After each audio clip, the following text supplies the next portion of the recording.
considero ele de extrema importância, porque, em termos de avanço do tratamento oncológico, a nutrição está muito mais à frente do que o tema que a gente discutiu na semana passada, que é a parte do exercício físico. No entanto, é uma das áreas que ainda tem muitos tabus para desconstruir na sociedade, né? Porque, afinal de contas, as pessoas se sentem muito mais contempladas se elas vão fazer o exercício uma vez, ao passo que elas precisam fazer 5 a 6 refeições diárias. Ou seja, o número de repetições e possibilidade de erro nutricional é muito maior, por conta do número de repetições que as pessoas possam realizar. E aí, uma coisa que sempre é motivo de muita inquietude no aparato nutricional é porque muito se sabe e pouco se aplica no contexto nutricional, na prática do que a gente vê como é que as pessoas passam por um tratamento oncológico. E eu vou avançar ainda mais essa discussão. Eu acredito que a maioria dos pacientes nem suporte nutricional tem. Isso torna essa discussão ainda muito mais válida e muito mais importante. Uma outra questão que eu considero, e aí também é uma quebra de tabu que a gente tem que discutir nesse encontro de hoje, é que associar sempre o paciente oncológico como um paciente que passa por uma condição adversa sobre o controle do peso. E não necessariamente todo tipo de câncer passa por esse mesmo problema, né? E aí, o que a gente pode avançar? Aqui eu estou ao lado de vários nutricionistas aqui, né, de grande envergadura, que vou citar um da doutora Juliana, um da doutora Iris Lane, os 2 doutorados aqui que estão na nossa companhia, que é a Dalila Jennifer e o Jordan Montes, que são profissionais, mesmo sendo os 2 últimos citados por minha aluna de doutorado, mas são nutricionistas. Estão há mais de 3 anos estudando nutrição oncológica, assim como a Iris Lane e a Juliana, que divide a coordenação também comigo. E, acima de tudo, essa conversa, esse diálogo, ele vem a somar algo que eu acho que é extremamente importante, até para a gente desconstruir o que os pacientes, o que a prática clínica atualmente faz, e até lacunas que a gente vê nesse guia da SBOC. Ao ler, várias lacunas eu presenciei, que eu acho que a gente tem condições, e muitas surpresas também. Uma das surpresas principais, eu vou finalizar minha abertura com essa frase, foi quando ele fala das vitaminas. Isso me chamou muita atenção, que isso poderia atrapalhar o tratamento desses pacientes. Isso é uma coisa que, por exemplo, das minhas alunas mais sênior que eu tenho no grupo, que é recentemente doutora Iris Lane, a gente conversava muito sobre isso, né, Iris? Se você recordar sobre... A nutrição, a gente não sabe se esse excesso de vitaminas, excesso de minerais vai trazer benefício a esses pacientes. E o que a gente vê, às vezes, é uma recomendação excessiva desses micronutrientes que possam trazer algum prejuízo até para o tratamento, né? Eu não digo nem no contexto nutricional, mas uma piora, um agravo, uma menor efetividade desse tratamento oncológico desses pacientes, que eu acho que quando a gente está lutando para vencer uma doença que é um desafio mundial, a gente tem que lutar com todas as ferramentas possíveis para que a gente possa vencê-lo. Tá bom? Passa aqui a palavra para a doutora Juliana Severo, que ela dê as boas-vindas para as pessoas que estão aqui presentes. Boa noite, pessoal. Primeiramente, agradecer a presença de vocês em mais um encontro do nosso Café com Ciência. O tema de hoje, então, vem com essa delicadeza, né, de falar da nutrição. E acho que durante a leitura do novo manual, do novo guia da SBOC, uma coisa que me chamou muita atenção é a questão dessa centralização né, na pessoa do oncologista. Então, o documento ele foi feito com esse objetivo, guiar o oncologista o quanto que ele precisa saber do cuidado nutricional para que possa recomendar esse cuidado nutricional para quem está passando pelo cuidado oncológico.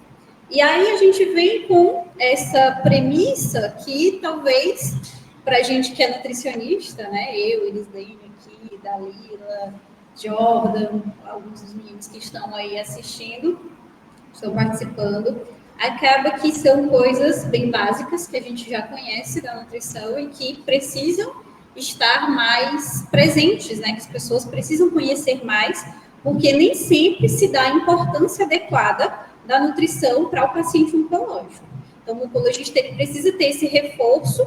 Até uma coisa que me chamou bastante atenção durante a leitura foi o fato do argumento, né, dos oncologistas nem sempre se dedicarem tanto a estimular o cuidado nutricional, é a falta de ensaios clínicos bem desenhados. Isso realmente é um problema quando a gente vê a questão das intervenções nutricionais no câncer e também em outras doenças, né? A gente tem muita ausência de estudos muito bem feitos que possam dar suporte a algumas recomendações nutricionais. Mas eu acho que o livro, né, o manual, ele traz justamente essa premissa.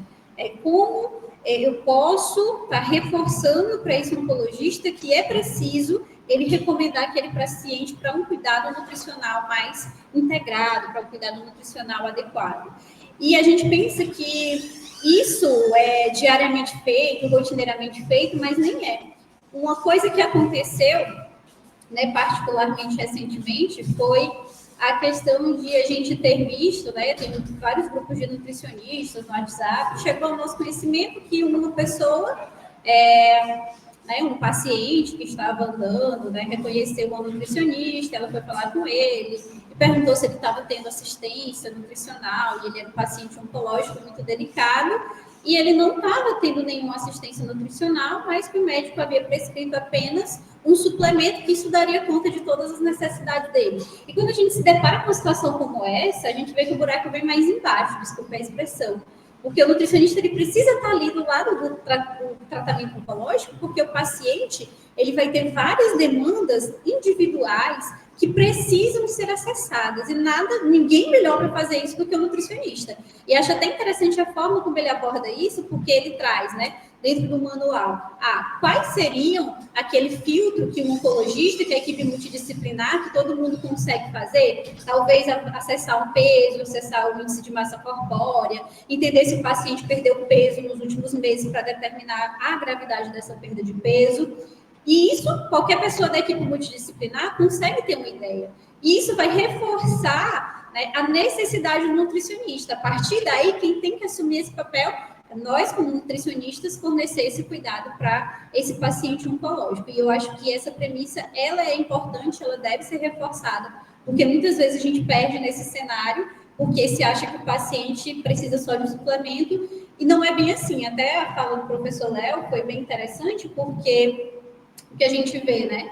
Essa questão das vitaminas e de minerais.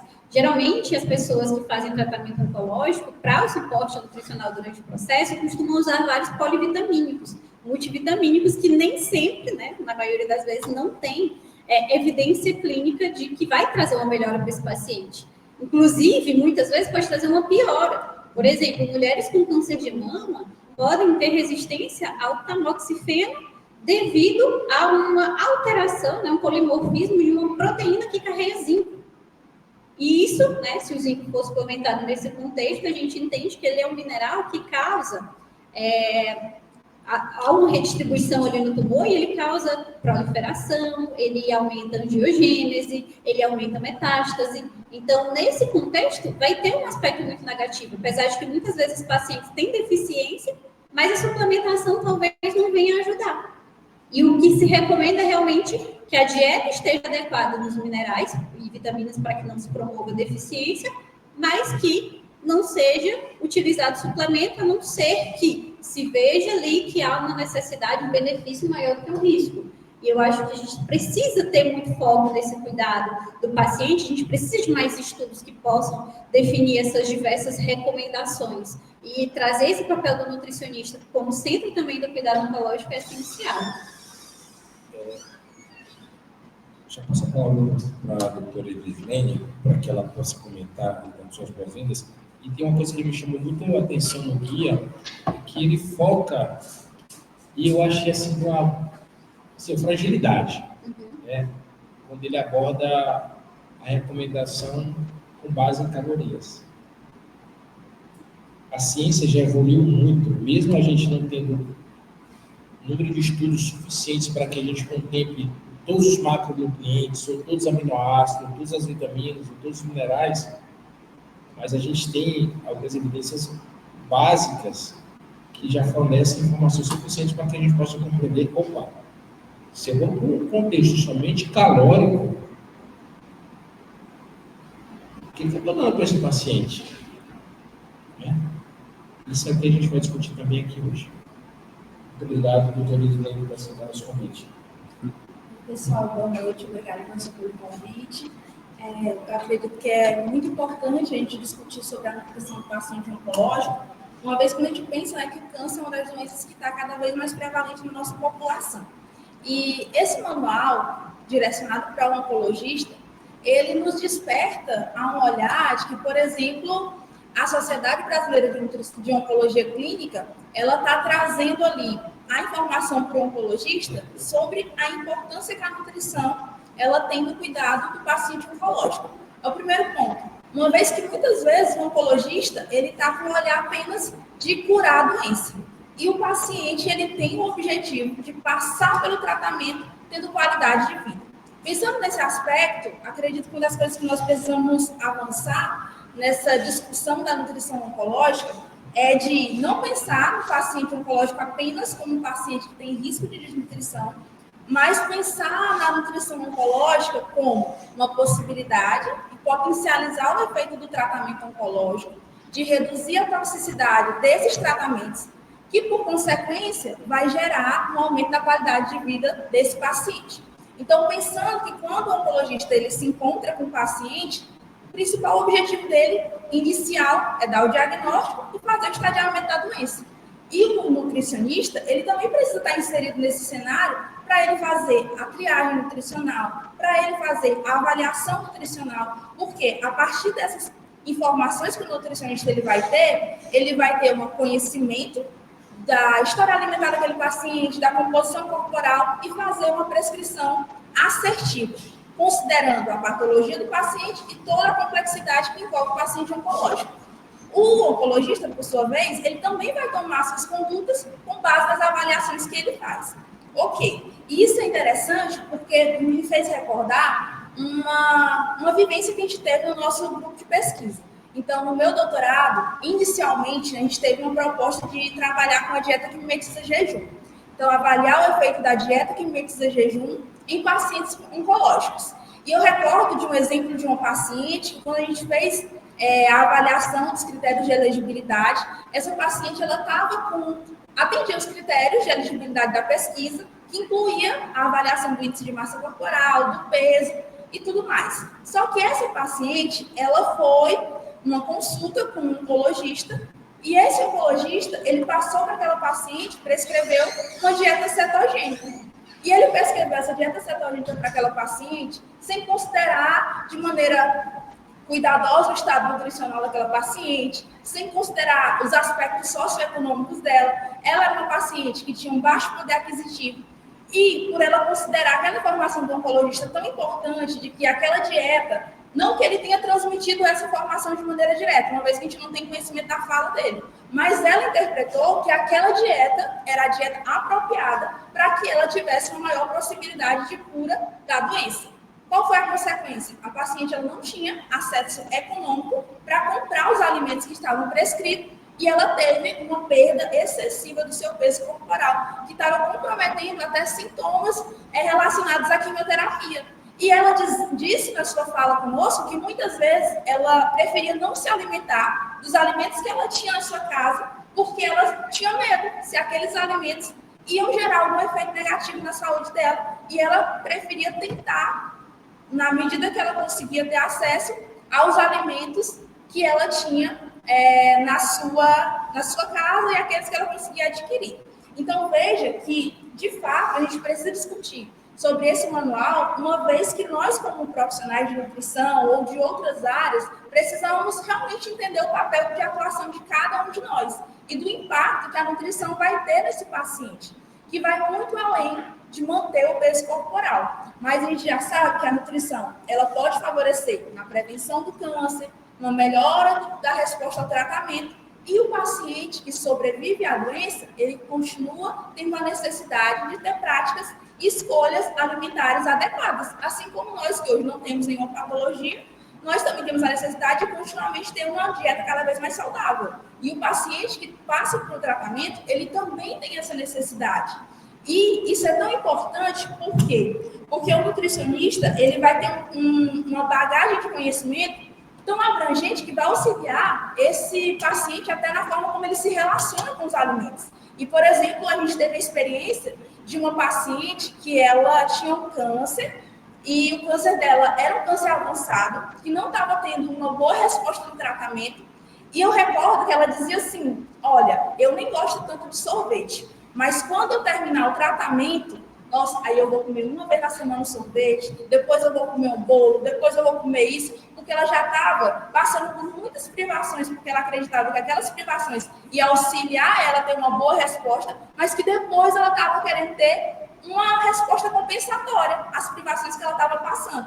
E o nutricionista, com o auxílio da terapia, do psicólogo, pode trabalhar essas questões de maneira mais individual. Então, talvez a principal importância desse manual seja para sensibilizar o oncologista da importância da nutrição e que muitas vezes vai ter locais onde vai ter um oncologista, mas não tem um nutricionista, e talvez seja importante o oncologista trazer algumas orientações que vão auxiliar nesse tratamento, mas que nós, como nutricionistas, nós precisamos atuar de maneira bem específica na oncologia. E talvez a gente pode até discutir sobre isso, sobre a importância da nutrição de precisão, já que, por exemplo, quando a gente percebe as sociedades, elas não recomendam alguns tipos de dieta, mas a gente percebe que pacientes específicos, eles podem ter uma resposta interessante com essas dietas, mas, claro, considerando sempre a aplicação por um profissional capacitado, considerando as evidências e as características específicas desse paciente. Porque talvez eu ouso afirmar que o câncer seja a doença mais complexa e que se comporta de maneira mais individual em cada paciente, quer seja na resposta ao tratamento, quer seja nas alterações metabólicas que vai acontecer naquele paciente, a forma como ele vai responder às questões sociais, econômicas, psicológicas, e tudo isso vai influenciar diretamente na resposta ao tratamento, na sobrevivência. Então, talvez, quando a gente pensa, por exemplo, numa recomendação para doenças cardiovasculares, talvez o perfil metabólico daqueles pacientes seja um pouco mais similar. Há heterogeneidade? Há, mas talvez o câncer seja uma das doenças mais heterogêneas que diz respeito ao comportamento metabólico. Posso falar com o John, que ele possa dar as boas-vindas. Boa noite, pessoal. Eu concordo com tudo que Iris falou e eu vou só tentar voltar um pouco. Eu vou só tentar voltar um pouco no que ela estava falando em relação ao diagnóstico do câncer. Como ela falou, a partir do momento que o médico faz esse diagnóstico, é recomendado que passe para os outros profissionais para fazer esse acompanhamento adequado. E aí, um dos pontos que ela falou foi em relação a, por exemplo, a avaliação nutricional desse paciente. Hoje em dia, quando você vai ler, por exemplo, nesse manual, eles falam sobre, por exemplo, bioimpedância, DEXA, tomografia computadorizada, que são equipamentos que o nutricionista pode usar para essa avaliação nutricional. Muito bons, muito importantes para o meio clínico, mas hoje a gente já sabe também que uma simples fita métrica, uma balança e um adipômetro, que faz dobras cutâneas, a gente consegue já também trazer ótimos resultados sobre uma avaliação nutricional do paciente de forma barata e acessível para a maioria da população, que hoje em dia a gente sabe que muitos pacientes que sofrem mais com câncer são pacientes que não têm acesso a esse tipo de tratamento. Então, nós como nutricionistas, a gente tem, e médicos também, né, a gente tem que entender essa condição social de o que cada pessoa, cada profissional pode fazer com esse paciente E, além disso, a partir desse momento da avaliação nutricional, conseguimos, como médico, nós nutricionistas também devemos entender a importância da equipe multiprofissional no melhor tratamento, no melhor desenrolar do tratamento desse paciente. Por exemplo, o Iris falou sobre essa questão da relação do médico com o nutricionista. Se eu vou ver que o meu paciente está com perda de peso elevada, o que é que eu posso fazer também em relação a procurar outros profissionais que podem me ajudar com isso? Então, a partir da minha avaliação nutricional, eu posso entender que é importante e eu posso direcionar também essa paciente para um profissional de educação física, que aí vai somar com tudo que a gente conversou, por exemplo, na última edição do Café, que a gente tinha 2 profissionais de educação física que podem e devem muito participar desse tratamento em conjunto e multiprofissional para favorecer o ganho de massa magra e melhorar a composição corporal. Ao mesmo tempo que a gente também tinha um fisioterapeuta aqui na última edição, que também vai participar desse tratamento em relação à melhora da composição corporal por meio de atividade física. Ao mesmo tempo que nós, como nutricionistas, sempre temos que ficar bem atentos em relação, por exemplo, à necessidade de suporte de outros profissionais, como, por exemplo, o fonoaudiólogo, um médico mais especializado no trato gastrointestinal, para ver alguma questão específica do trato gastrointestinal dessa paciente. Porque não adianta o médico passar um remédio que ele acha que é o melhor para aquele paciente, nós passarmos uma dieta bem calculada e bem estabelecida para aquele tipo de paciente de câncer, mas a paciente não consegue fazer a deglutição necessária, importante para absorver aqueles nutrientes.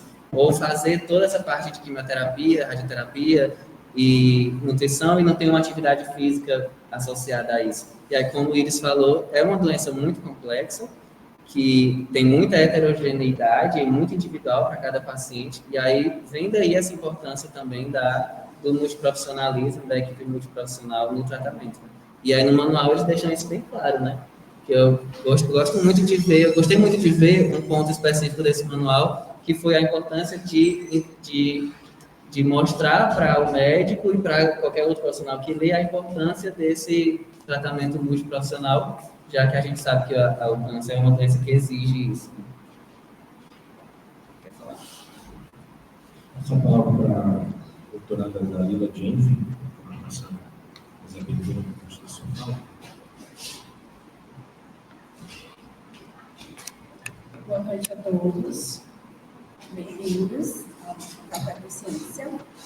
Bom, como os meninos falaram, né? Uma das coisas também que me chamou a atenção nesse novo guia é essa questão de esclarecer, né, como oncologista, que a nutrição é nosso papel realmente, né, como nutricionistas. Porque bem no início, né, ele fala que o oncologista é o ponto de partida, só que o ideal é que ele faça essa orientação de realmente buscar o nutricionista, né? Então é mais essa questão da parceria entre o oncologista e o nutricionista na questão do cuidado com o paciente oncológico. E eu vi, né, aqui no decorrer desse novo guia, que ele fala com relação à alimentação, que, né, é algo que nós nutricionistas buscamos fazer, que é fornecer uma alimentação completa, equilibrada para esse paciente oncológico, levando em consideração, né, as necessidades deles, mas ele também já traz abordagens alternativas. Isso foi o que me chamou a atenção, porque muitas vezes essas abordagens alternativas, né, como por exemplo a dieta cetogênica ou a restrição calórica, eles são completamente jogados para escanteio, né? Não pode, porque o paciente ele pode se desnutrir, pode ficar pior. E já aqui não, ele já traz um outro olhar, ele já traz esse, como que se diz, esses novos insights, né? Ele fala encoraja. Isso, ele encoraja, ele fala, olha, tem, né, o plano nutricional equilibrado que pode ser prescrito, mas também alguns outros tipos específicos de câncer, dentre eles o câncer de mama, que podem ter uma boa resposta com a dieta cetogênica, por exemplo. Aí ele cita, né, que muitos estudos clínicos estão sendo realizados, ainda não se tem não é nem uma comprovação, mas uma aprovação. Façam, mas ele já traz esses resultados benéficos, né, tanto da dieta cetogênica como da restrição calórica. E, assim, né, é importante realmente explorar essas formas alternativas, porque a gente, inclusive nós estudamos isso no nosso grupo, que as células cancerosas, cancerígenas, elas têm essa maior, como é que se diz, preferência pelos nutrientes, né, carboidratos, proteínas, lipídios, entre outros, e intervir com essas abordagens pode trazer mais vantagens, porque deixam aquelas células cancerosas enfraquecidas, vamos dizer assim, né? Um termo mais compreensível.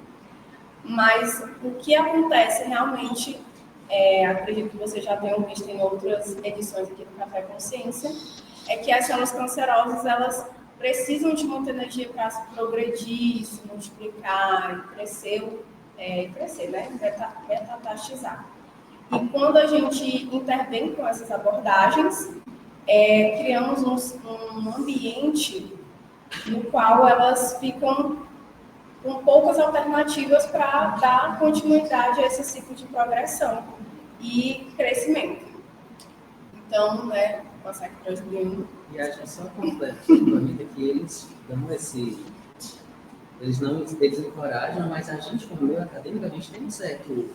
É nosso papel, né? E é justamente o que a gente está pretendendo fazer dentro do nosso grupo.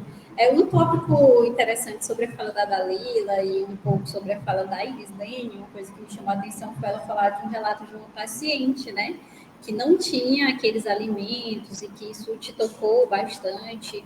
E eu achei bem interessante. 2 semanas atrás, eu estava apresentando o relatório do meu pós-doutorado, que foi similar, né? Eu e a Iris Lane andamos juntas nesse caminho, e a gente fez esse parcial do estudo do nosso ensaio clínico até agora. E aí, um dos obstáculos, né, que foi para eu realmente conseguir apresentar todos os resultados que a gente se propôs inicialmente, foi justamente a dificuldade que é fazer ciência aqui no Piauí com pacientes tão delicados e também considerando uma intervenção um pouco sensível. Vocês imaginam, não sei se vocês já conhecem como é uma dieta que mimetiza o jejum, mas vou explicar um pouquinho para vocês. Os pacientes, eles eram selecionados, pacientes, no caso, os pacientes com câncer de mama, e aí 4 dias antes da sessão de quimioterapia, do tratamento delas normal, a gente não interferia no tratamento, mas 4 dias antes elas começavam a fazer uma restrição calórica muito severa. Essa restrição começava ali reduzindo para 1.200, depois para 400 calorias, e no dia anterior à quimioterapia, e no dia da quimioterapia, elas consumiam 200 calorias. Vocês imaginam que não é fácil, né? Acho que todos nós aqui, saudáveis ou não, né, teríamos bastante dificuldade em consumir apenas 200 calorias em um dia. Porque isso é basicamente chá e maçã, talvez.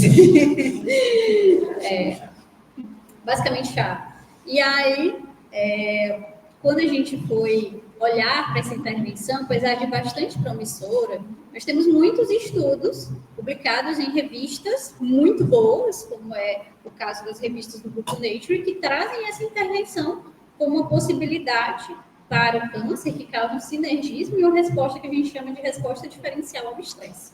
Ou seja, ali naquele momento da quimioterapia, ela vai agir sinergicamente com o próprio tratamento, de forma a ajudar a matar as células cancerosas e causar uma resistência maior nas células saudáveis, que é um grande problema que a quimioterapia acaba trazendo, né? Os tratamentos do câncer, eles acabam afetando células saudáveis, e isso a gente não quer. Então, isso causa muitos sintomas, principalmente os gastrointestinais que esses pacientes têm.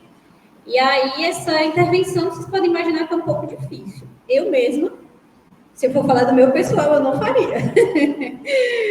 Mas a gente vai olhar para esse cenário e perceber que tivemos toda a sensibilidade de começar a fazer intervenção, e a gente vê que as mulheres realmente começavam a, às vezes, abandonar o estudo, desistir.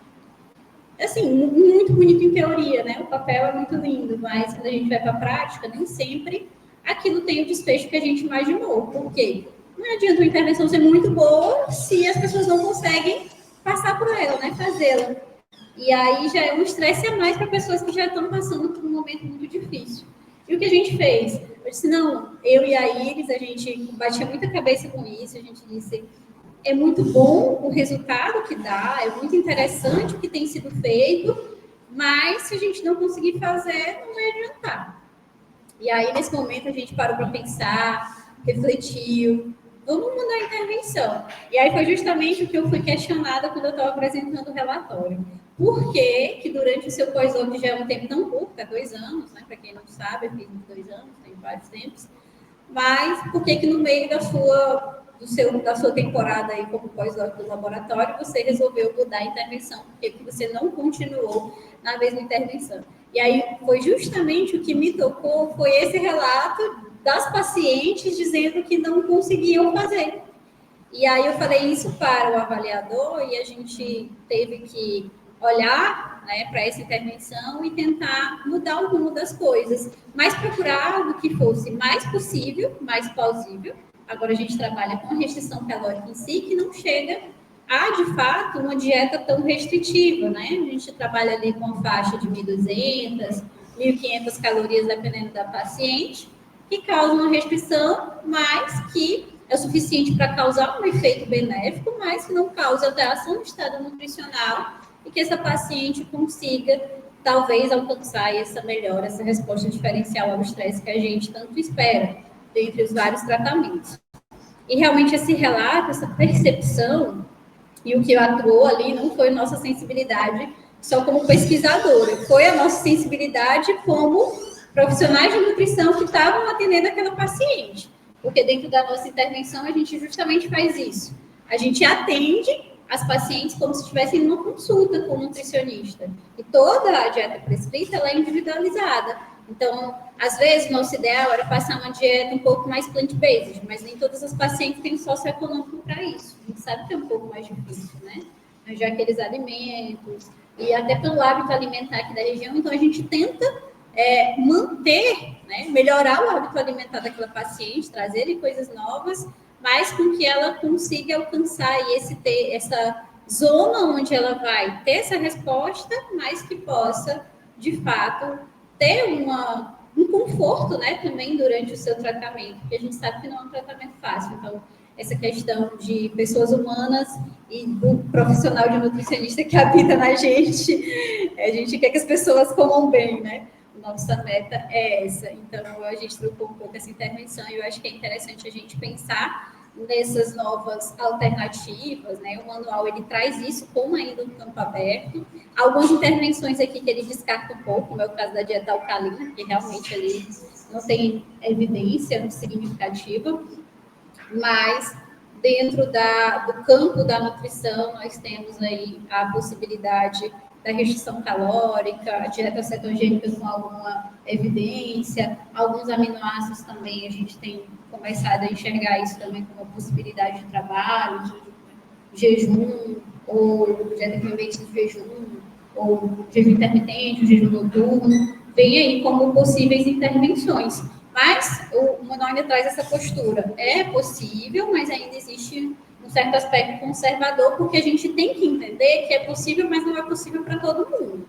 Então, o paciente que já está numa perda de peso grave, que já está numa situação de desnutrição, que já tem uma situação ali de, enfim, sarcopenia, perda de peso significativa, essa paciente ela não vai passar por essa intervenção. Então, ali a gente tem que trabalhar em manter o estado nutricional, trabalhar esse estado nutricional da paciente, não uma intervenção mais restritiva. Então, a gente tem critérios específicos para definir isso, não ser todas as pacientes que vão entrar para pacientes de uma forma geral, né? Porque pode ser, a gente trabalha com câncer de mama, mas o nosso grupo tem também câncer coloretal, mas de uma forma geral, né, nas diferentes condições, essas dietas têm sido trabalhadas, e aí cada uma vai ter sua aplicação.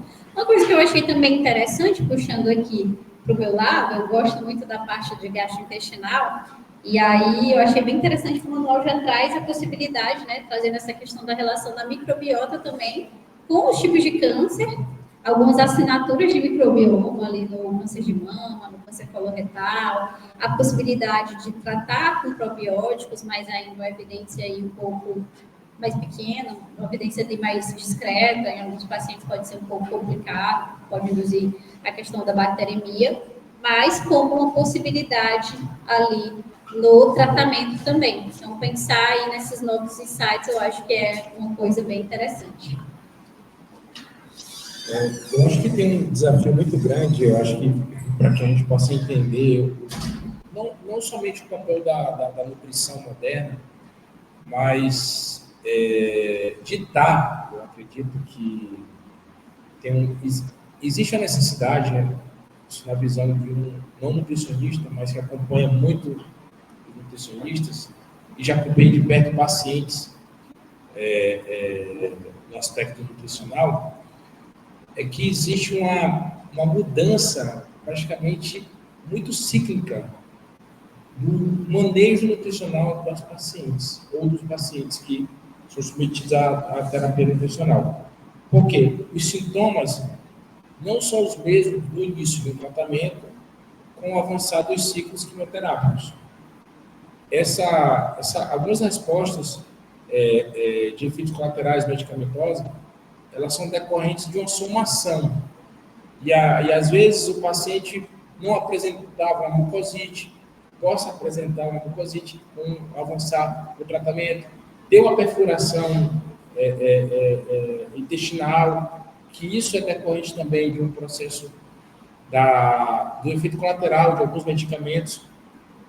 Então, assim, o que é mais desafiador é esse cotidiano também, para que esses pacientes, e o desafio nutricional, ele traz alternativas, e a meu ver, isso sem sombra de dúvida, o nutricionista é o principal protagonista nesse cenário, porque ele tem informações muito sensíveis e possibilidades de fazer com que esse cenário possa ser minimamente reajustado ou maximamente reajustado para uma melhor conduta nutricional.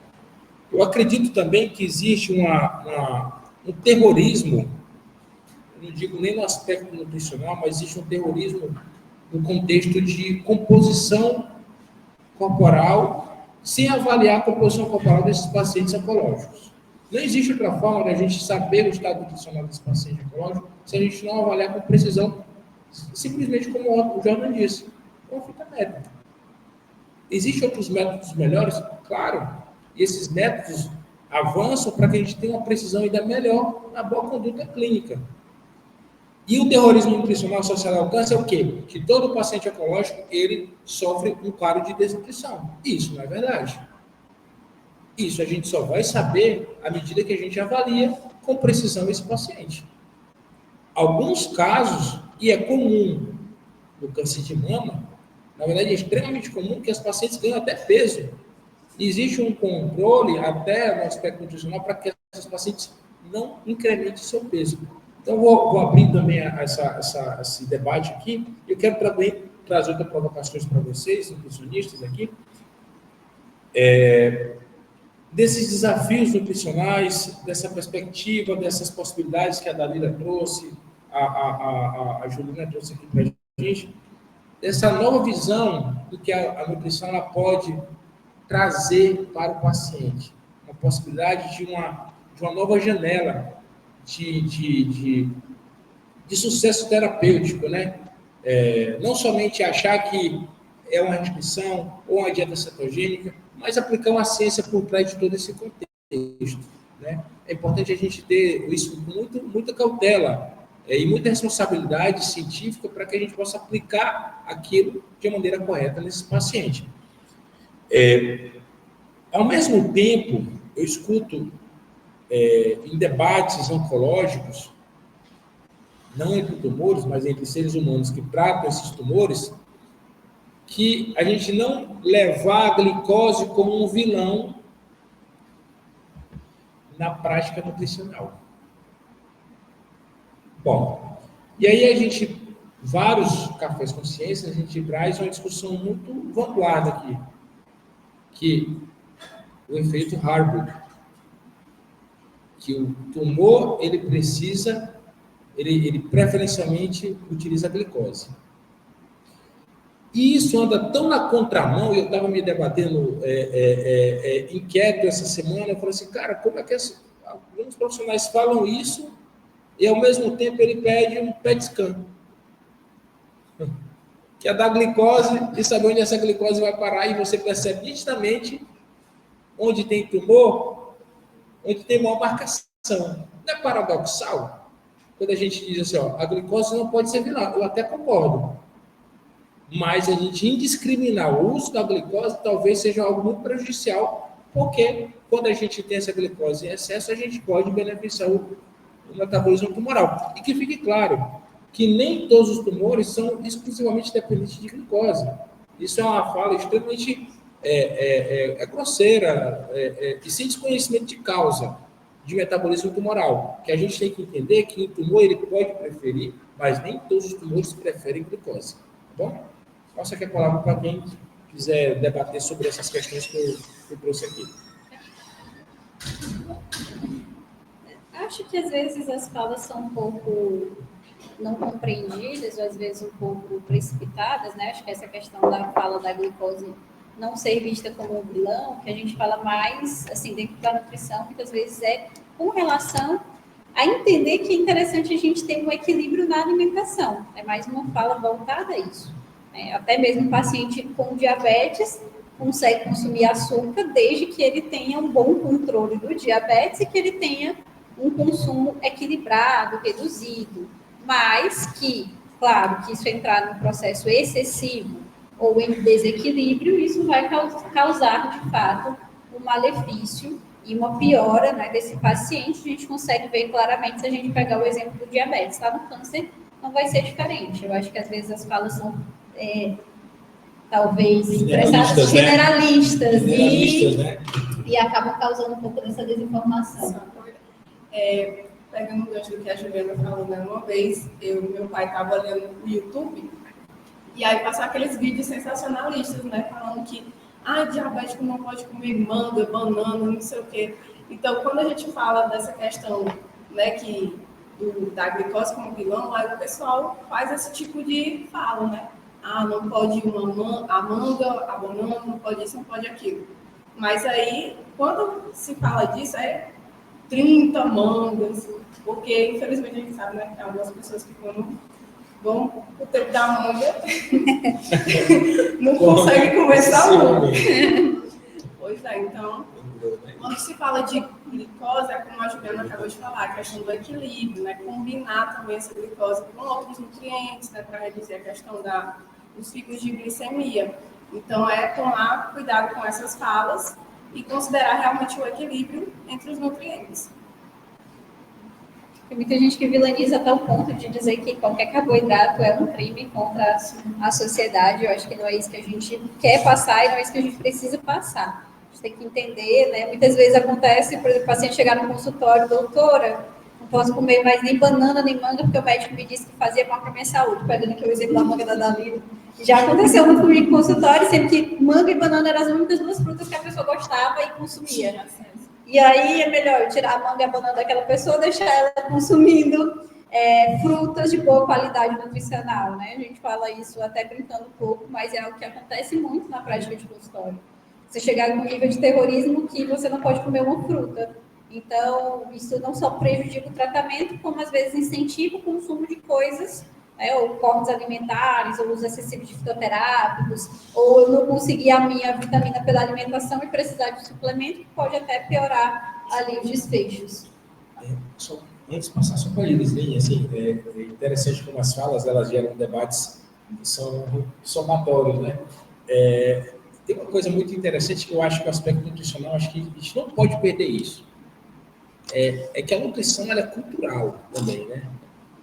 E aí, quando você fala do aspecto nutricional, a gente vive dentro do Brasil, por exemplo, vários Brasis, né? Sim. Que o Piauí tem uma cultura nutricional diferente, aqui no Ceará tem outra. E se a gente for para outros países, e aí que a gente vai ter um universo de cultura que vocês, que são nutricionistas aqui, têm muito mais habilidade para prescrever alimentos, essa fartura de frutas, como a Dalila citou, a manga, o caju, tem vários tipos de frutas que são sazonais, né, nesse período, né?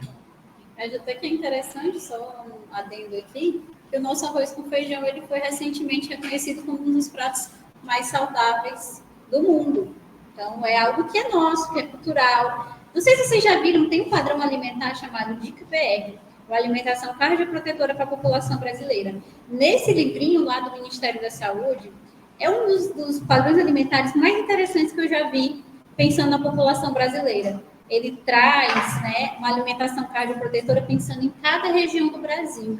Ele traz vários alimentos que são típicos da região Nordeste, da região Norte, da região Sul, Sudeste, Centro-Oeste, e pensando exclusivamente em entender como é que eu posso ter uma alimentação cardioprotetora para cada uma dessas alimentações típicas que são tão diferentes. Então, ele traz as nossas comidas típicas aqui do Nordeste, como é que a gente poderia ter uma alimentação saudável e cardioprotetora, que, consequentemente, vai ser um padrão dietético que protege contra vários tipos de câncer, e com uma alimentação totalmente brasileira, nordestina.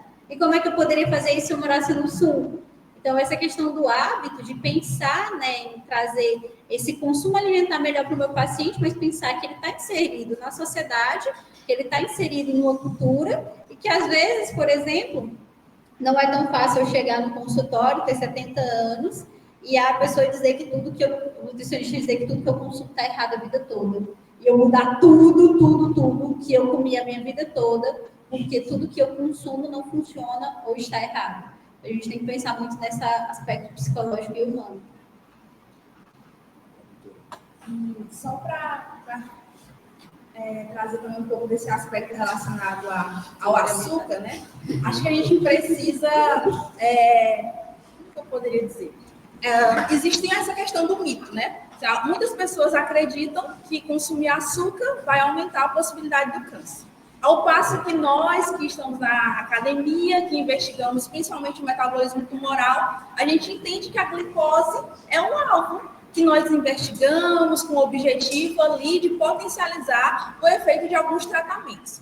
Então, pensando nesse aspecto, eu estava lembrando de uma frase de um educador que ele diz assim: todo educador, ele deve se questionar.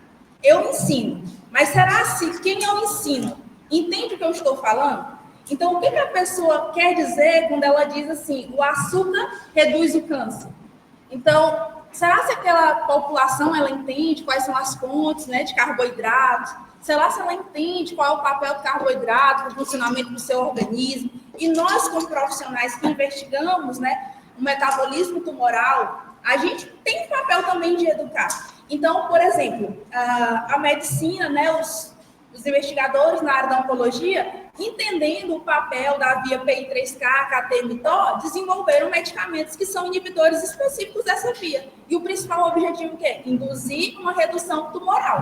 Mas esse tipo de tratamento de inibição dessa via específica tem como principal repercussão metabólica o aumento, por exemplo, da hiperglicemia.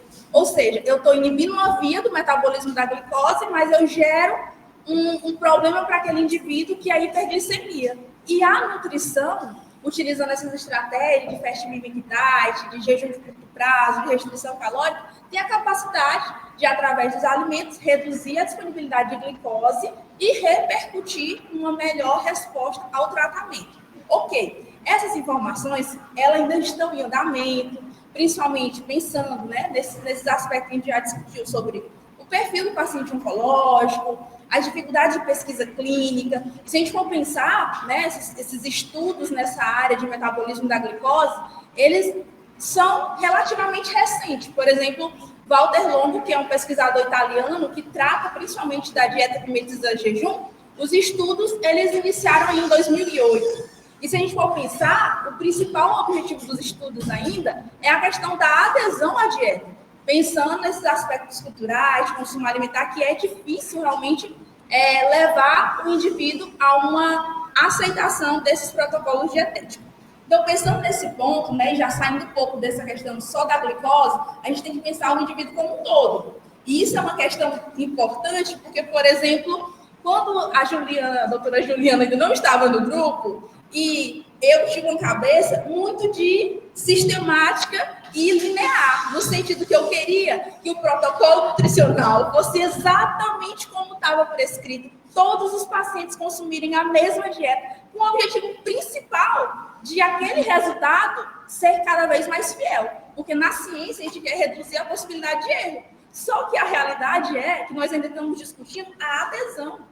Não é ter um protocolo específico, mas eu preciso, como cientista, também ter uma visão humana, de entender que eu tenho a glicose e ela tem uma resposta no metabolismo tumoral, mas eu tenho um ser humano que se relaciona com o alimento. E a gente já teve exemplo de paciente que ela queria tanto fazer fast mimic diet que ela disse assim, nem que eu fique em cima da cama, deitada, durante os 4 dias, para eu conseguir fazer essa dieta, porque eu quero muito, porque eu quero sobreviver. Eu tenho uma filha que eu descobri esse câncer durante a amamentação. Eu quero tanto ver minha filha crescer que eu quero ficar em cima da cama, passando mal, mas seguindo a dieta para eu ter uma melhor resposta. Eu, como nutricionista, como investigadora, eu vou incentivar um comportamento desse? Não. Então, eu acho que a nossa discussão ela tem que ir muito além de dizer que alimento tal é vilão, que tal é benéfico, mas pensar no indivíduo como um todo, né? E a gente, como que está na academia e que também tem que ter esse contato com o paciente com essa visão, a gente precisa desmistificar isso, tá? O açúcar, ele não é um vilão, mas a glicose, ela participa do metabolismo tumoral e nós temos janelas de oportunidade terapêutica. Ou seja, o paciente, assim como nós, nosso padrão alimentar, talvez quando a gente era adolescente, era diferente, talvez, hoje quando a gente é adulto. Muitas mudanças vão acontecendo ao longo da vida. Pensando no paciente oncológico, a gente pode pensar também que no início do tratamento a gente pode fazer uma estratégia, no primeiro ciclo de quimioterapia, talvez no terceiro ciclo eu possa já alterar a estratégia, e assim nós vamos trazendo uma diversificação, né, dessas estratégias nutricionais, possibilitando uma resposta mais interessante. E aí isso requer principalmente esse lado humanizado, de não ser tão rígido, né, com os protocolos que a gente muitas vezes quer implementar. Conduta boa, conduta realizada, né? Não adianta a gente ter uma conduta no papel perfeita e ser imperfeita na prática. Então, adequar essa experiência, essa vivência, Elisane, que você tem construído ao longo do tempo, para mudar, né? Porque isso ele é cíclico, né? Como o próprio tratamento já é, né? Então, assim, os pacientes eles vão apresentando condições que são favoráveis no aspecto nutricional e desfavoráveis em outros momentos e precisam de um ajuste. E a nutrição tem que andar muito próximo disso. Eu já vou falar assim, se não quiser falar sobre isso, se você me der, eu já estou com outro na cabeça.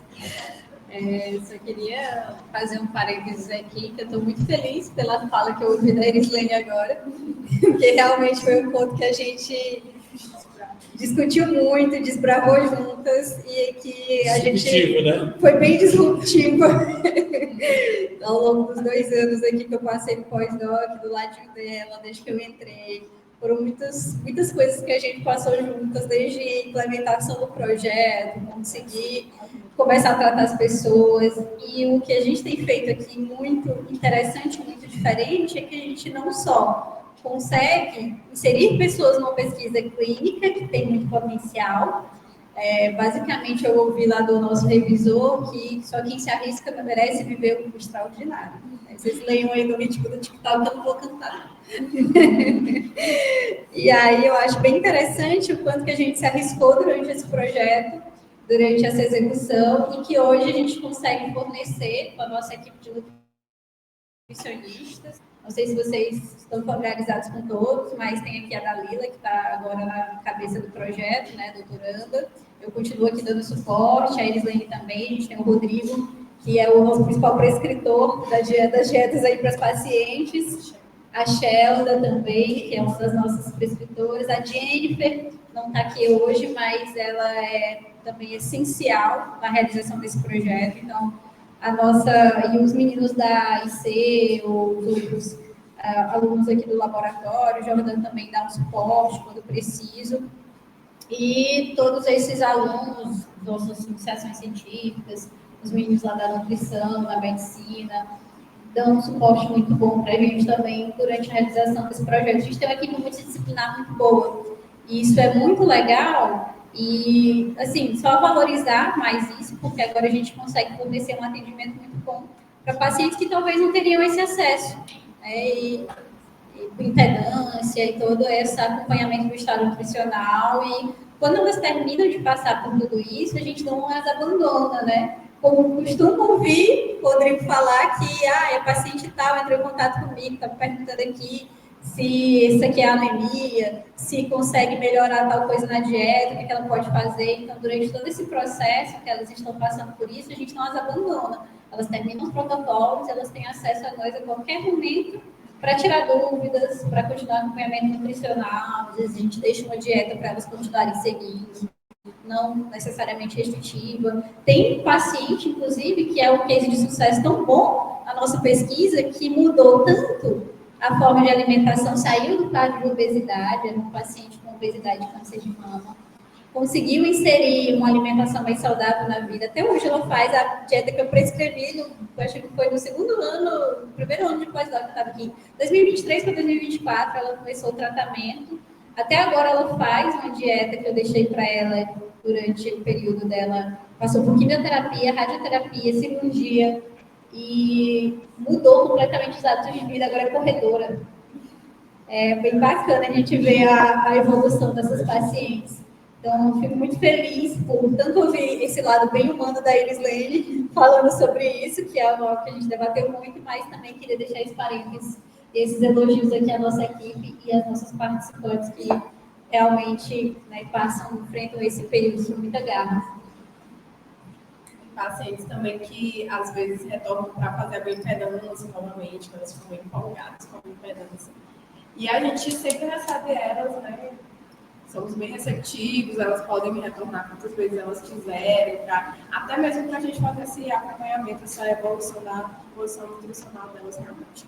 E aí, só destacando também que a nossa intervenção, né, ela não é uma intervenção que vai fazer com que essa paciente ela chegue a um quadro de nutrição, vamos dizer assim, né? Ele é um período fechado, e assim que, conforme a gente foi estudando, vendo os artigos, como a Iris Lane falou também, né, a gente tem que considerar a questão da adesão. Então, uma restrição calórica por períodos muito longos não seria, né, viável, as pacientes não iam aderir, então por isso que a gente trabalha com um período mais curto, né, que são 6 semanas. E nessas 6 semanas a gente já consegue ver resultados incríveis, como a Juliana falou, né, do exemplo dessa paciente. Então, é assim, sempre trabalhar com essas adaptações, buscando a adesão, buscando o melhor para a nossa paciente, porque o nosso objetivo não é ter apenas dados, né, os dados para a gente ter um título, mas sim realmente promover essa mudança, trazer essa mudança de vida para elas também, e um melhor suporte no enfrentamento dessas doenças que realmente não é fácil, né? Só acho que antes de mudar o tópico, Jordan, já começo para você, eu acho que o Aurélio tem uma pergunta ali. Quer fazer agora? Pode ser. Em primeiro lugar, eu quero parabenizar, né, o grupo da nutrição, apesar de eu fazer parte do domínio, mas eu estou aqui, na verdade, como ouvinte e também um admirador do trabalho que vocês da nutrição, né? A gente trabalha na equipe profissional, né, do domínio, mas hoje é o dia da nutrição, então a gente fala da nutrição, do trabalho que é realizado dentro do domínio.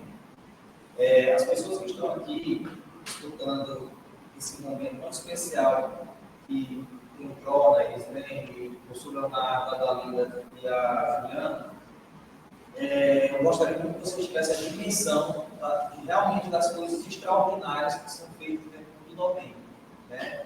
Quando eu entrei no domínio, já estou no terceiro ano, né?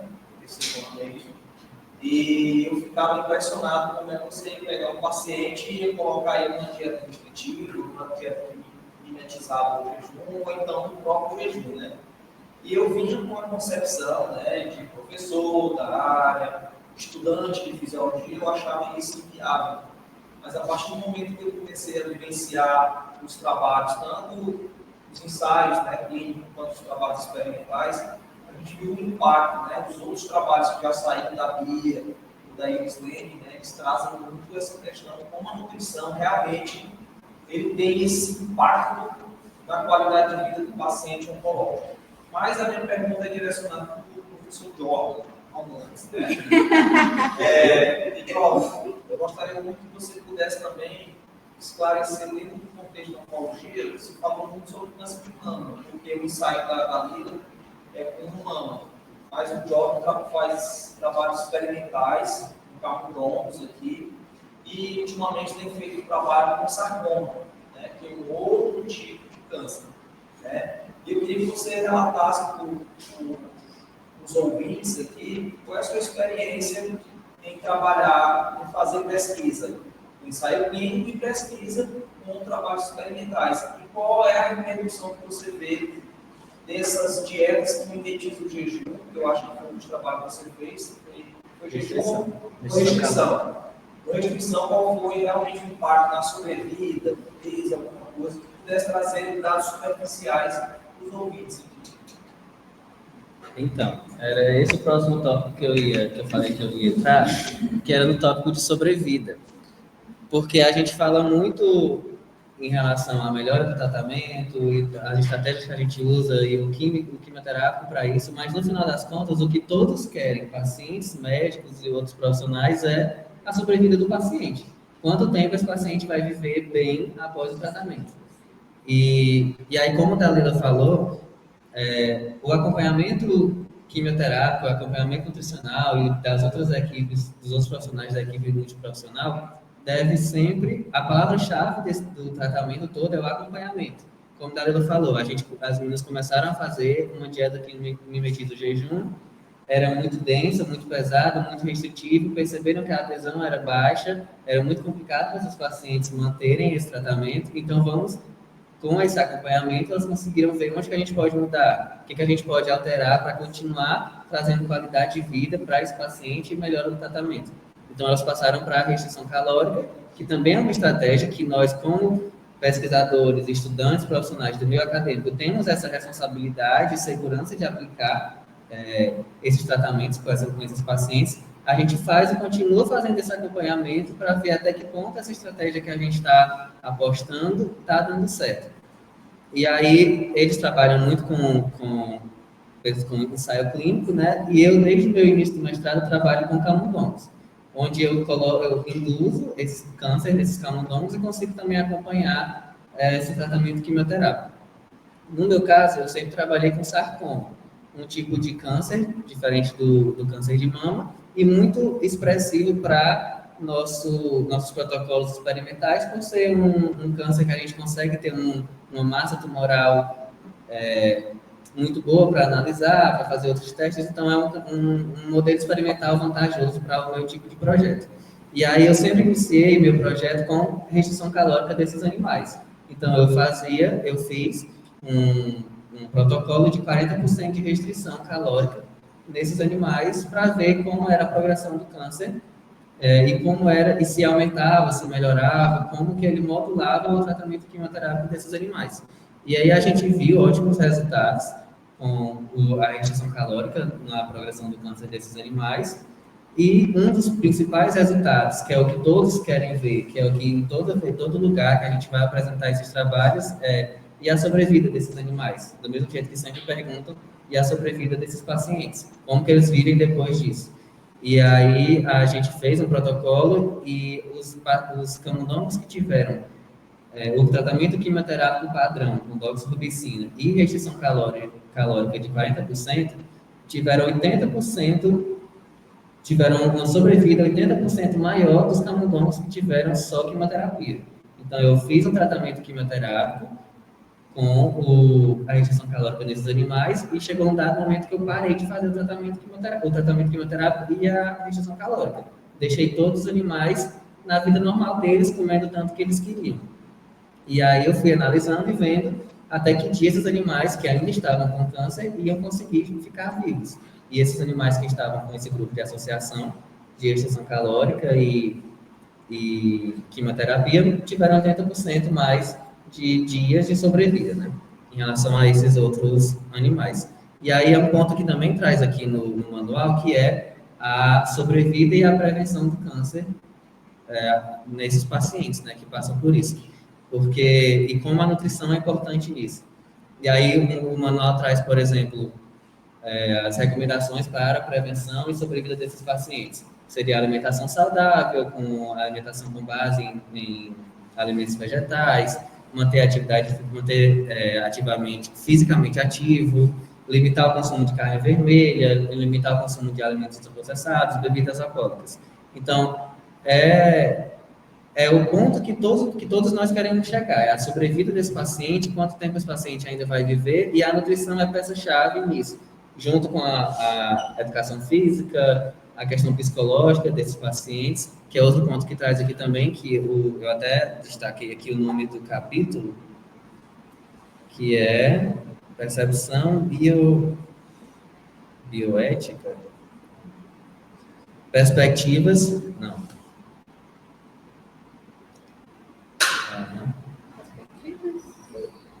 Que fala Aspectos de... bioéticos, psicossociais e econômicos. Sim, aspectos bioéticos, psicossociais e econômicos da nutrição, que soma tudo que as meninas falaram agora, em relação à adesão do paciente para essas estratégias, comunicação efetiva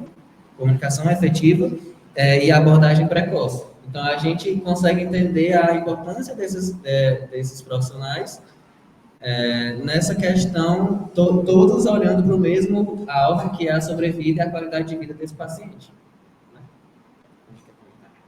E aí, só para complementar, que tudo isso que o Jordan falou traz um impacto muito importante.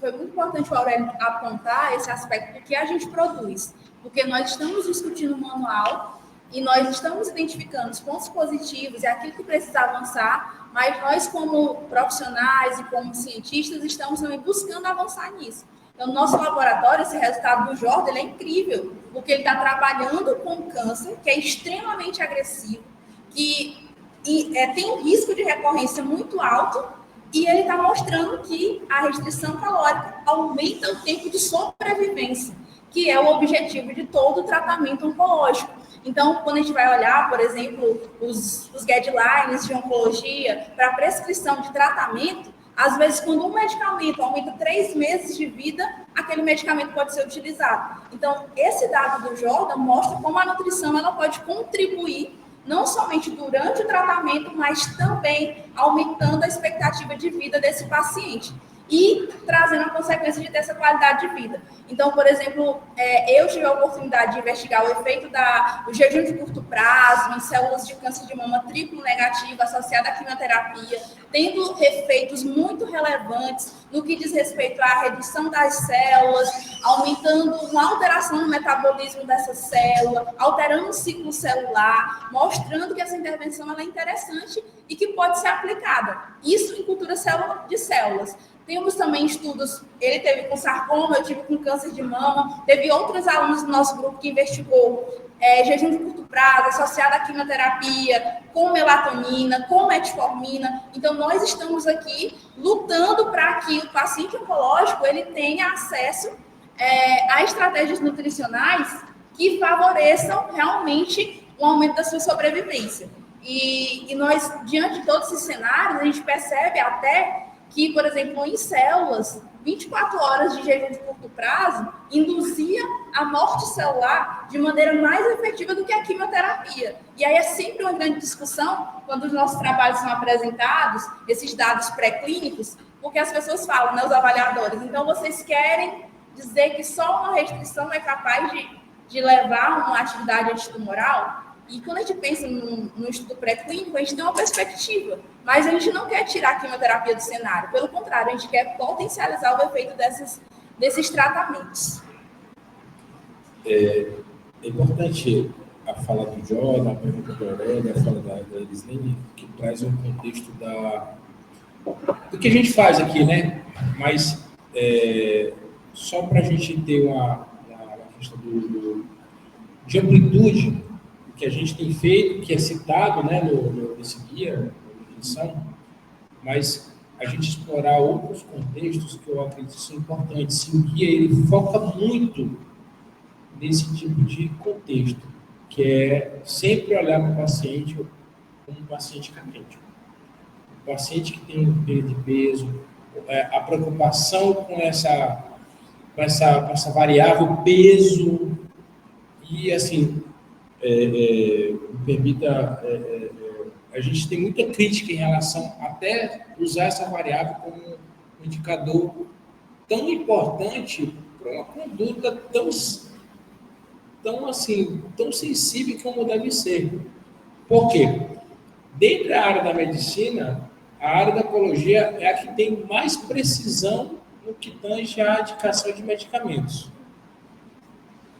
Será que esse paciente não merece uma avaliação muito mais precisa e a gente olhar menos para o peso, olhar para a sua composição, para saber se de fato o que ele está perdendo, o que ele está ganhando, de fato tem relação direta com a sua massa corporal?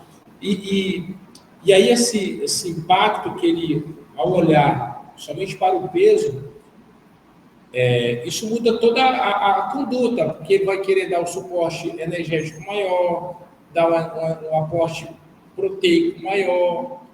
Será que esse paciente ele vai se beneficiar de todo esse suporte?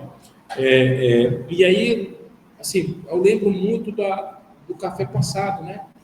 Da atividade física, entrar nesse contexto, que no que diz respeito à manutenção de massa corporal magra, é uma ferramenta as mais potentes que a gente possa ter na manutenção do peso. Esse multiprofissionalismo que a gente deve ganhar muito, o paciente deve ganhar muito com essa aplicação, e onde eu acho que a nutrição ela é muito maior do que a gente só olhar para esse contexto simplista, entendeu? Do valor calórico, do valor energético. E eu quero escutar isso de vocês e saber o que vocês, na prática clínica, o que vocês fazem, o que o guia, de fato, traz de avanço nesse contexto nutricional, para a gente não entender que é só comer mais. Ok? Isso é uma grande falha que tem sido reproduzida em alguns consensos, né?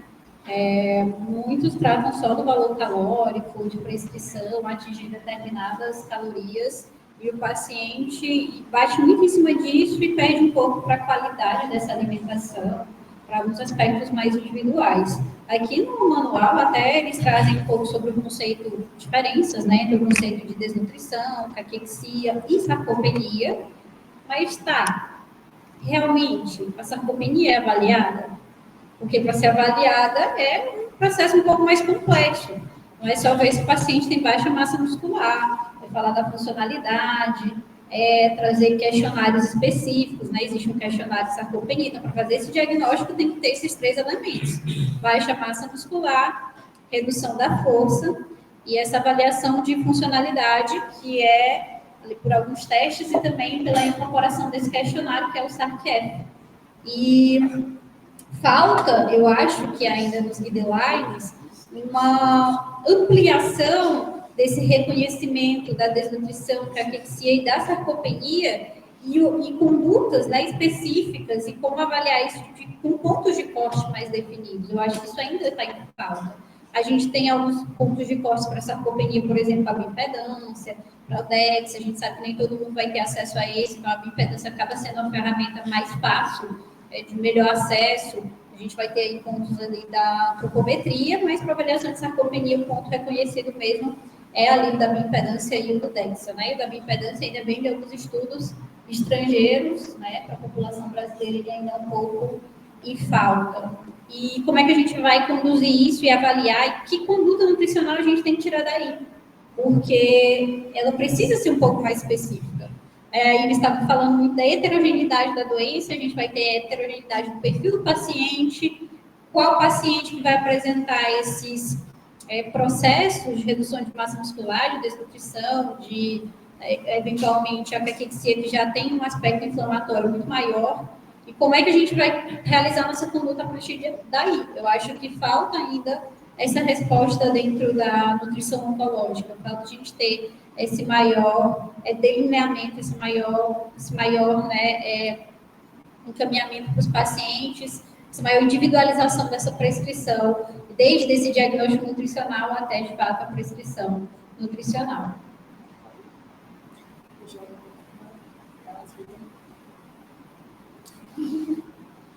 Outro aspecto também que é discutido nesse guia é a questão da prescrição de vitaminas e minerais. durante um pouco só.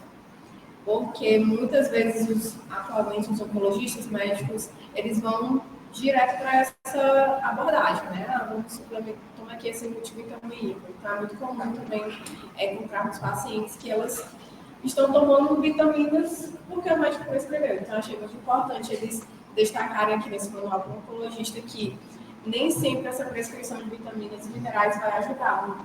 Muitas vezes vai trazer um efeito negativo. Se a gente considerar que o princípio da quimioterapia, na questão do tratamento do câncer, um mecanismo de fornecer estresse oxidativo para aquela célula cancerosa, né, tumoral, para que assim ela morra, né? Então, se a gente suplementa ali um antioxidante, muitas vezes ele vai combater a quimioterapia, digamos assim. Então, vai atrapalhar a questão do quimioterápico. Então, a gente tem que ter muito cuidado nessa questão de prescrever vitaminas e minerais. Lembrando também que não são todas as vitaminas e minerais que vão ter esse efeito inibitório na quimioterapia.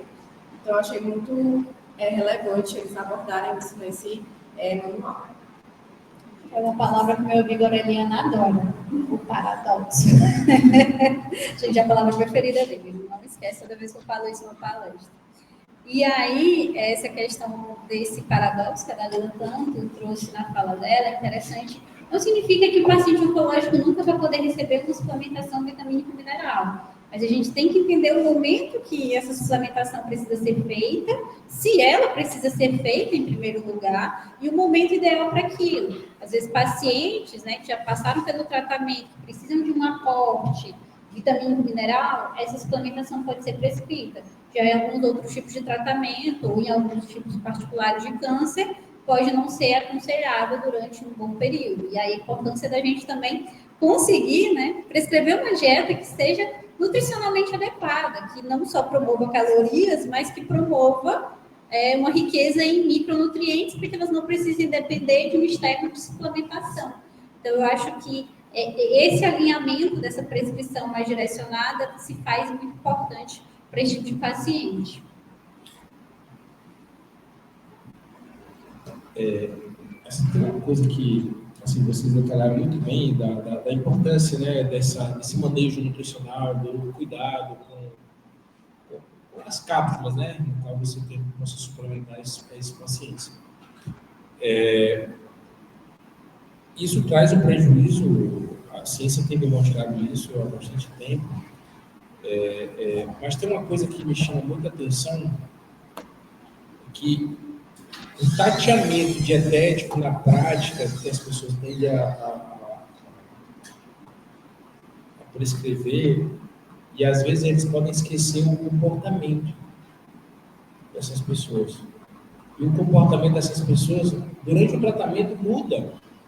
Naturalmente, o quimioterápico, ele produz até uma náusea, uma aversão ao alimento. E existem estratégias dentro da nutrição e aí é importante a gente saber qual fase aquele paciente está durante o seu tratamento, para que ele possa se beneficiar de outras estratégias que venham somar a uma boa prática, uma boa conduta clínica, que esse paciente venha superar sem deixar de comer, como uma paciente do estudo queira ficar na cama deitada. Então, assim, a gente precisa desse repertório, né, nutricional, e aí eu acho que vocês são incríveis, vocês nutricionistas, que são as pessoas mais habilidosas para fazer esse manejo. Sem sombra de dúvida, assim, por mais que as pessoas possam achar que conheçam, e às vezes as soluções são mais simples, à medida que a pessoa consegue vivenciar o dia a dia, né, da nutrição. E o dia a dia da nutrição, quem conhece é quem é nutricionista. Só um parênteses, que acho que é uma coisa que a gente precisa também comentar, é a questão do manual, ele também traz sobre essa questão dos fitoterápicos. A gente falou dos vitaminas minerais, mas outra preocupação constante que a gente tem é com os fitoterápicos, onde ainda se carece de evidência. A gente tem um cenário que cada vez mais há um investimento nesse cenário de práticas complementares, integrativas complementares, e é um cenário também onde a gente tem muita informação tanta informação que é desinformação. Então, esse paciente ele está muito mais suscetível a esse volume extremamente grande de informações, tudo em busca de uma suposta cura. Né? Então, há toda uma conspiração de que os tratamentos medicamentosos não funcionam e que a ciência, né, esconde a verdadeira cura ou que a cura está ali na natureza, num suplemento fitoterápico. E eles tendem a achar que os fitoterápicos são mais saudáveis ou mais protetores, inclusive, que os próprios medicamentos utilizados no tratamento. Então, é algo que a gente precisa ter delicadeza ao falar com os pacientes, né? Saber como expressar esse cuidado nutricional e ter cuidado ao recomendar certas condutas. A gente sabe que a questão da recomendação de fitoterápicos ou de alguns outros tratamentos alternativos tem se tornado uma realidade muito expressiva. E como é que a gente pode abordar esse paciente que tende a ir para qualquer lugar, né, onde haja uma certa esperança de cura? Hoje a gente está vendo cenário de soroterapia, enema de café. Há muito tempo a gente vem numa questão de garrafada, NUNE, né? Tem todos esses ozonioterapia hoje, então tem toda uma vertente, soroterapia, ótimo, pelo contrário. E aí a gente vem toda essa desinformação e essa carga grande para o paciente, e a nutrição, eu me arrisco a dizer que é a área que mais sofre com desinformação. Todo mundo quer ser nutricionista, todo mundo sabe alguma coisa de nutrição. E aí vem uma desinformação muito grande dentro dessa vertente da nutrição. Vocês observarem páginas, a maioria das páginas que fala sobre desinformação, né, que traz informações científicas, que desmente o que está nos vídeos aí de Instagram, todas as páginas, elas acabam 90% do conteúdo sendo sobre alimentação. É uma coisa da nossa vivência diária. Eu sei que existem mitos na área da educação física, né? Eu acho que tem aquela de qual exercício que eu faço que é para hipertrofiar, para perder a barriga. Se eu quiser secar, eu faço o quê? Ser 3 de 10, 3 de 16, 3 de 15, não sei. Estou fazendo o Thiago infartar ali atrás. Se ele desmaiar, você já dói. Já está ficando vermelho de tanto que eu estou aqui provocando. Mas, enfim, a nutrição ela acaba sendo aí uma grande protagonista nesse processo de desinformação científica. E o oncologista também tem que ajudar a gente nesse processo, né? Trazer o quanto que isso não é aconselhável, o quanto que não há evidência para esse tipo de prática, e que muitas vezes isso acaba prejudicando o tratamento, né? Causando interação medicamentosa grave, importante, e causando efeitos também hepatotóxicos, né? Outros efeitos potenciais aí durante o tratamento do paciente. Eu acho que isso a gente precisa estar sempre reforçando. Tem uma pergunta a fazer para eles, né, e para o Jordan. A gente viveu, assim, recentemente, né, a famosa a transição nutricional, né? Passamos da fome para a obesidade. E aí, muitos dos pacientes que na verdade, como a população de obesos aumentou, consequentemente também aumentou pacientes com câncer que têm o grau de obesidade diagnosticada. Como é? A gente está lidando falando de sarcopenia, cachexia e pacientes com obesidade. O que tudo isso, a nutrição atravessa essa condição? Como é que o guia traz alternativas, soluções ou problemas para que a gente possa ajudar esses pacientes? O guia tem um capítulo também que ele fala somente sobre obesidade e câncer. E aí ele começa falando que a obesidade é um fator de risco para o câncer. Ele fala o IMC acima de 30 é um fator de risco isolado de grande impacto com câncer comparável ao tabaco. Então, a gente sabe que realmente a obesidade é um fator de risco para o câncer, e aí a gente sempre, quando a gente fala, desde o início que a gente está falando aqui, a gente sempre fala em relação à cachexia, sarcopenia, desnutrição, né? E aí eu lembro que no início do ensaio clínico, a gente foi visitar uma médica, não lembro qual clínica, mas a gente foi visitar essa médica, E a gente perguntou para ela em relação aos índices de pacientes desnutridos que ela atendia. E aí ela falou, a maioria das pessoas que eu atendo são mulheres com câncer de mama. E todas são obesas. Vocês lembram disso? Sim. Ou a maioria é obesa. E aí a gente ficou, meu Deus, e tudo que a gente lê é sobre desnutrição, é sobre carecia. E aí é o que ela fala, e ela falou lá naquela hora, e a gente começou a pensar mais sobre isso, né? Que é em relação ao tipo do câncer, a pessoa que aquele câncer, o tipo de pessoa que aquele câncer está atingindo. Então, por exemplo, o câncer de mama é um câncer hormonal. Acontece mais em mulheres e tem esse fator de risco da obesidade. Enquanto, por exemplo, um câncer coloretal, um câncer de intestino, ele aumenta as chances da pessoa ter desnutrição por N fatores, inclusive o fato de realmente dar melhor digestão e absorção de alimentos. E aí a gente sempre fica nessa de novo, volta para aquela história de acompanhamento, quem é a pessoa, qual é o tratamento que essa pessoa vai fazer, qual é o tipo de câncer dessa pessoa, quais foram os resultados que eu tive na avaliação nutricional dessa pessoa.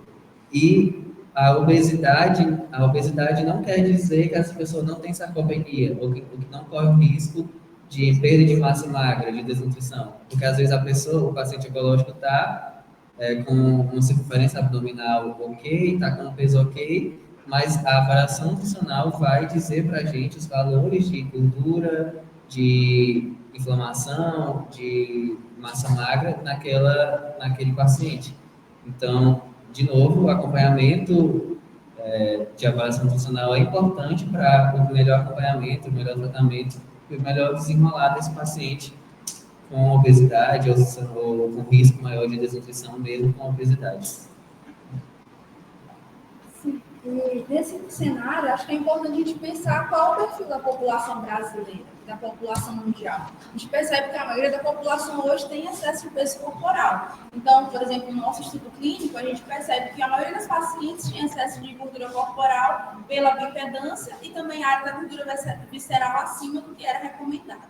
Então, partindo desse cenário de recém-diagnóstico, a gente percebe que a maioria dos pacientes tem essa tendência, né, de aumento da adiposidade, do excesso de gordura corporal, e esse cenário já é um fator de risco para o desenvolvimento do câncer. Então, todas as alterações metabólicas que acontecem na obesidade, elas podem favorecer ao processo de carcinogênese, né? Em especial, por exemplo, o câncer de mama, onde o excesso de tecido adiposo vai estar associado ao aumento da produção de estrógeno, que, enfim, vai favorecer um aumento maior do risco, né, desse paciente ter o câncer de mama. Partindo do cenário que de recém-diagnóstico a gente pode ter uma população que tem excesso de peso corporal, é importante pensar qual é o tipo de câncer. Então, quando eu tenho a identificação do tipo de câncer, eu posso pensar, então, qual é a potencial repercussão no estado nutricional causado pela doença e também pelo tratamento. Então, por exemplo, câncer gástrico, nós vamos ter uma maior potencialidade de perda de peso, perda de massa muscular, de perda de gordura corporal também. Mas quando a gente pensa no paciente com câncer de mama, ele pode ter um aumento da gordura durante o tratamento e pós-tratamento. E tem alguns estudos, que às vezes até meta-análise, que mostra que aumento de 2 ou 3 quilos pós-tratamento em paciente com câncer de mama aumenta o risco de recorrência da doença. E quando a gente pensa nas recomendações internacionais acerca da prevenção do câncer, o controle do excesso de peso é um dos principais fatores de risco modificáveis para o câncer. Então, pensando nesse cenário, tem uma extrema relevância. Mas, quando a gente pensa no paciente em tratamento, o principal objetivo não é tratar a obesidade, é tratar o câncer. Mas é interessante porque a nossa experiência com a aplicação, por exemplo, do questionário de frequência alimentar, onde a gente vai investigar esse paciente sobre os alimentos de cada grupo alimentar que eles consumiam e a frequência desse consumo. E era muito comum os pacientes dizerem assim, salsicha eu comia, mas agora eu não como mais, porque eu tenho câncer.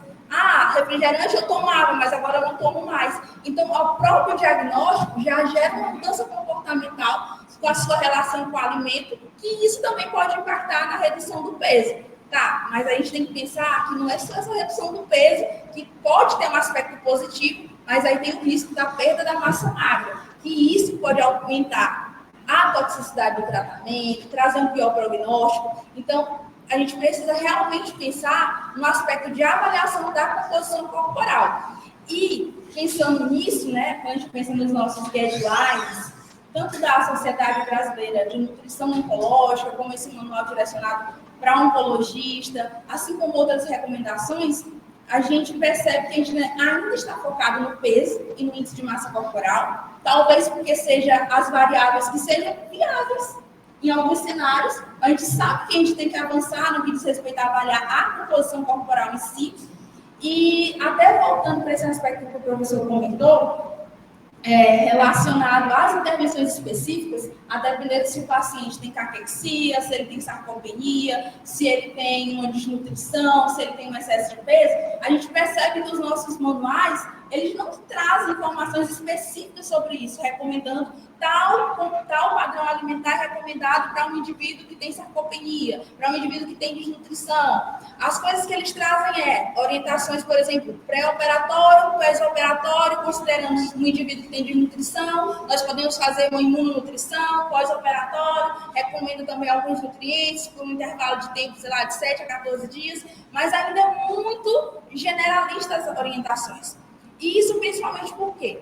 Quando a gente pensa nas recomendações, quando uma recomendação ela é implementada por meio de um guideline, essas recomendações elas são oriundas de estudos clínicos, a maioria randomizados, que trazem um grau de evidência que diz que, avaliando diversos estudos, utilizando tal intervenção em determinada população, nós conseguimos sumarizar os efeitos do estudo e ver que essa conduta ela pode ser aplicada. Se a gente pensa, por exemplo, na dieta com limites a jejum, nosso grupo, a gente fez uma revisão sistemática de estudos clínicos. Pontualmente, os resultados, eles mostram redução de gordura corporal, melhora da massa muscular, redução dos níveis de glicose, de insulina, modulando as vias clássicas da tumorigênese, mas a gente não consegue concluir dizendo a dieta que mediça jejum potencializa o efeito do tratamento oncológico. Por quê? Porque os estudos são heterogêneos, os tratamentos são diferentes a depender do estudo, do tipo de câncer. Então, a gente não consegue,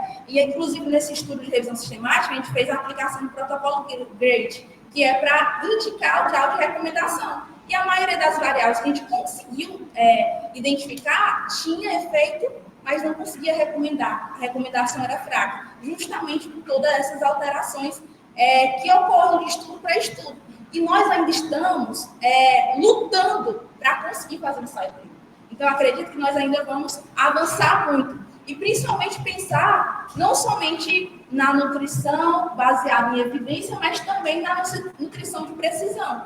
Inclusive, teve uma professora que tem uma ampla experiência, inclusive até internacional, ela de uma pós-nutrição oncológica, e ela falou para mim, Iris, o que é que tu encontrou no teu estudo? Eu digo, tem resultados pontuais, a gente não consegue recomendar. E ela disse, mas na minha prática, eu percebo que pacientes com câncer de mama, eu consigo implementar a festa de imunidade e tenho resultados. Mas ela tem que selecionar muito bem esses pacientes. Então, veja que é uma conduta muito mais individual, personalizada, do profissional para o paciente, compreendendo todos os aspectos que envolve, tendo acesso a essas metodologias de avaliação da composição corporal. Inclusive, ela disse que às vezes chega paciente para ela dizendo, eu estou sabendo que existe essa dieta que mimetiza jejum, que existe esse jejum de curto prazo, que tem essa alimentação com tempo de restrição. Então, nós precisamos estar empoderados acerca de conhecer essas estratégias, né, nós como nutricionistas, mas nós precisamos selecionar ainda esses pacientes, já que não tem uma recomendação pelos guidelines. Inclusive, a ASCO,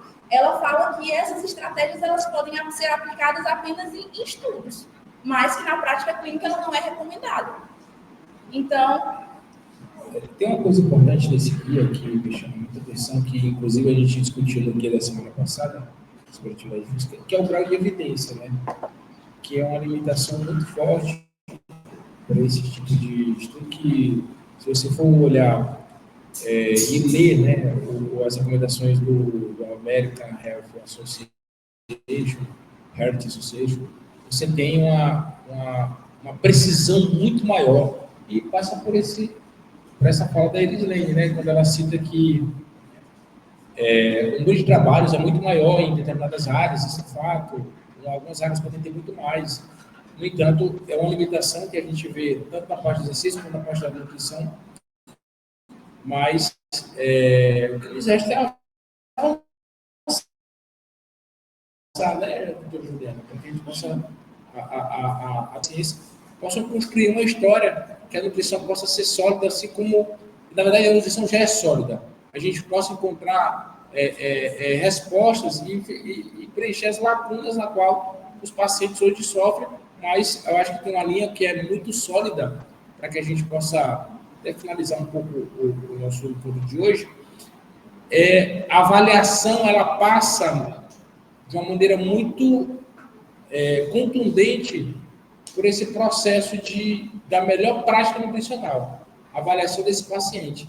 Seja a avaliação do estado nutricional, o método na qual você utiliza, conhecer o estado socioeconômico desse paciente, o comportamento alimentar desse paciente. Então, assim, se basear no que tange ao conhecimento específico do paciente. Eu acho que isso é uma mensagem que a gente deixa aqui para esse encontro de hoje e passa aqui para a doutora Juliana para que depois a gente possa abrir para perguntas. Só queria deixar uma pulguinha atrás da orelha. Achei interessante a fala da Irislene e a pergunta do professor sobre a questão da obesidade e câncer, né? E é realmente algo que a gente tem visto na nossa prática, no nosso estudo, e que é uma realidade de 50% da população mundial. Então, a gente já está nesse nível de excesso de peso e obesidade e a gente precisa se adequar ao tratamento mais específico, considerando esse dado que a gente tem nas mãos. E aí a gente já tem muita associação, principalmente tem 13 tipos de câncer bem documentados, associação da obesidade. Alguns outros não tão bem documentados, mas existe uma correlação. A gente fala muito do câncer de mama, onde o tecido adiposo ele fornece como se fosse um microambiente perfeito para o tumor se desenvolver. E aí, no câncer de mama, isso está muito bem estabelecido. E eu acho interessante, vou só soltar aqui uma informação para vocês, que eu também não tenho a resposta. Mas lá no câncer coloretal, existe um tipo de gordura que é muito associada aos pacientes com colite ulcerativa ou com doença de Crohn, principalmente doença de Crohn, que chama creeping fat. Já ouviu falar nisso? Nome esquisito, né? Creeping fat é uma gordura mesentérica que infiltra o trato digestório. Ele está ali, inflama, né, na doença de Crohn, que é uma doença inflamatória intestinal, e tem uma gordura que infiltra esses locais, promovendo um maior microambiente inflamatório, que também poderia favorecer, tem sido associado aí com uma assinatura de desenvolvimento tumoral. E aí, isso agora que a ciência está olhando para isso. Acabou de a gente começar a entender o que é essa creeping fat lá na doença de Crohn e como é que isso vai repercutir lá no câncer coloretal, né, que é um fator de risco relevante para o câncer coloretal, doença inflamatória intestinal. A gente olha para isso aí. Lá na caquexia do câncer, vocês sabem, existe uma grande disfunção de tecido adiposo. Uma das adipocinas que está mais alterada, que tem um papel ali relevante na caquexia do câncer, é uma proteína do tecido adiposo chamada 5-alfa-2 lipoproteína. Essa proteína é muito interessante, que na obesidade ela está diminuída, mas no câncer ela está elevada. A expansão do tecido adiposo faz ela diminuir em secreção pelo próprio tecido adiposo, e a redução desse tecido na caquexia parece estar aumentado, disparado. Essa proteína, ela coordena um processo chamado lipólise, ajuda a coordenar esse processo. E ela é uma proteína mais ou menos recém-descoberta, depende de zinco, como o nome dela diz, e que é muito interessante, né? Até a figura que eu lhe mandei hoje mostra ali a correlação da ZAG com a caquexia, fatores secretados pelo tecido adiposo que influenciam esses desfechos também. A gente pode olhar ali de uma forma mais molecular, mais com uma visão maior para o tecido adiposo, que é que ele está nos dizendo aí nessas situações. Só aqui para soltar informações para vocês ficarem curiosos, eu também não tenho as respostas, então é só um comentário mesmo acerca do que a gente vinha falando. Acho que alguém ainda quer falar aqui, a gente pode abrir para perguntas? Vocês têm? Se for comentar a fala do bloco da Iris, eu achei muito interessante. a gente tem a mania na prática de caracterizar uma função sem analisar. Por exemplo, quando o João falou, né, que lá no passado vocês foram falar com a médica e ela disse que os pacientes tinham obesidade, e a gente estudar a teoria que fala muito de diabetes, alcoolemia, isso é meio antagônico, né? Dá para pensar como é que ela sabe que os pacientes não têm sarcopenia mesmo estando deles. Porque eu posso ter uma obesidade sarcopenia. Se eu penso nas outras variáveis, força de pressão corporal, teste plastificacionário, o ângulo de fase, por exemplo, na nossa área de exercícios regulares que é a infiltração de gordura, eles citam as variáveis mais importantes para o diagnóstico desse paciente, mesmo que o paciente com baixo peso. Ou seja, às vezes a gente olha para o indivíduo e diz assim, o paciente não tem sarcopenia porque ele não tem peso baixo. Só que uma coisa é com outra função. Né? E no câncer, a gente tem muito esse tipo aí. Pensar que o paciente com obesidade, ele não tem sarcopenia, pensar que o paciente com câncer, todo paciente tem um vídeo que vocês falaram, e é muito preconceito, né? Sim. Pois até que eu chamei a atenção quando eu estava falando que tá muito lindo falar disso da teoria, mas vocês estão avaliando se isso está acontecendo? Não está fazendo essa avaliação. Então, quantos de nós nutricionistas fazemos um teste de sarcopenia em consultório? O máximo que a gente faz é bioimpedância. O oncologista, será que está fazendo isso? Quem é que assume esse papel? Talvez trazer essa vivência. Um profissional da educação física, um profissional talvez da fisioterapia que possa contribuir, mas a gente precisa bater mais na tecla de saber como fazer o diagnóstico adequado desse paciente que está com sarcopenia ou que está numa perda de peso ali relevante, né? Ferramentas de detecção dessa desnutrição são várias ferramentas que a gente tem em conjunto para poder avaliar esse processo. Saber quem selecionar para incluir nessas possíveis intervenções nutricionais, entender a diferença das situações. Então, falta muito esse suporte para que a gente faça essa avaliação e esse direcionamento. E aí, voltando à palavra que o Aurélio gosta, né, paradoxo, é paradoxal, né, a gente fazer um exame, um PET scan de R$5.000 e não conseguir fazer essas avaliações, né, Tiago? Assim, nada contra o PET scan, viu? Por favor. Eu acho que tem que existir o PET scan e ter também as outras variáveis que dão suporte ao tratamento, né? Que, afinal de contas, são ferramentas mais baratas e que trazem a funcionalidade do dia a dia do paciente, até para ajudar na prescrição quimioterápica, né? E também no manejo nutricional desse paciente, né? E até físico, que é recomendado que esse paciente seja submetido à terapia física, que, sem sombra de dúvida, isso já temos base científica suficiente para a prescrição. Mais alguma pergunta?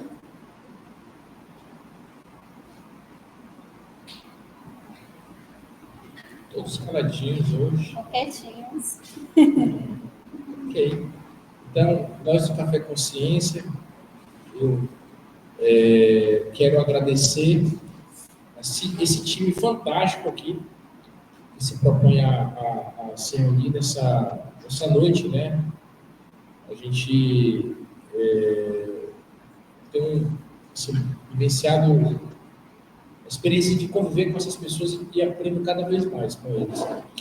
Isso me estimula muito a melhorar, a estudar mais, a entender muito do que eles fazem.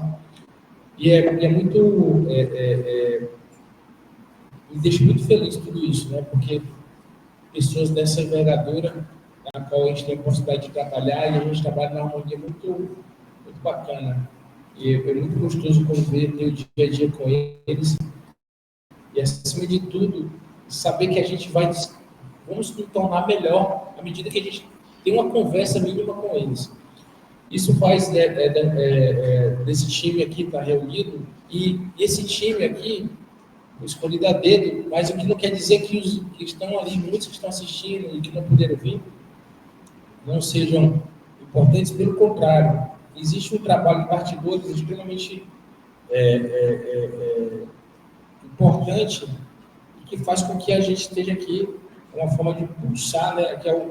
Aqui é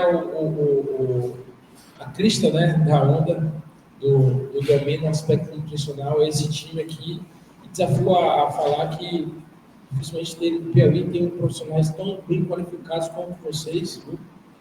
Dalila, Juliana, Jordan, Irislene, sem sombra de dúvida, vocês fazem diferença no aspecto nutricional e saber que temos muito mais de desafios para que a gente possa avançar por uma nutrição ainda melhor e, acima de tudo, que vocês reconheçam isso. E eu tenho certeza que vocês fazem essa leitura porque vocês são pessoas com pés no chão e, acima de tudo, são pessoas que estão dispostas a fazer o melhor. E o melhor passa por isso aqui que vocês falaram, tá bom? Então, muito obrigado por compartilhar, aprender com vocês e, sem sombra de dúvida, salve uma pessoa melhor esse diálogo que a gente acaba de compartilhar aqui com todos os presentes. Muito obrigado.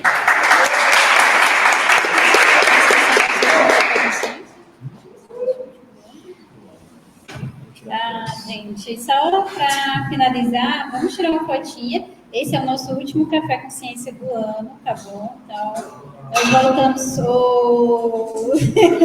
nós voltamos no próximo ano com talvez novos convidados por aqui, né? Uma volta do mestre André, Sheldon Maria, mestre Aurélio, Rodrigo. Vamos voltar no próximo ano com mais cientistas aqui do nosso grupo e mais novidades. Só queria tirar uma foto, todo mundo vem para cá para a gente tirar a nossa fotinha. Vou jogar para galera. Licença, aqui agora,